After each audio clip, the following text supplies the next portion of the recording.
আসসালামু আলাইকুম বন্ধুরা, আপনারা সবাই কেমন আছেন?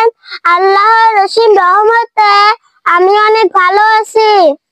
একটা কথা বলি শুনুন, কখনো কারো সাথে খারাপ ব্যবহার করিও না, কারণ মৃত্যুর আগে হয়তো ক্ষমা চাওয়ার জন্য তাকে হয়তো আর খুঁজে পাবে না।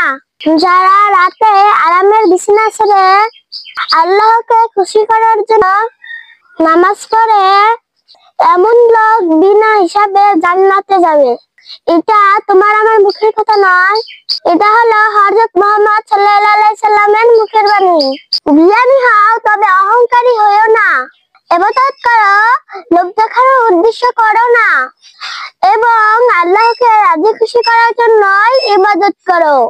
ভিডিওটি ভালো লাগলে লাইক, শেয়ার, সাবস্ক্রাইব করবেন, সাথে বেল আইকনটা বাজিয়ে দিবেন। খোদা হাফেজ।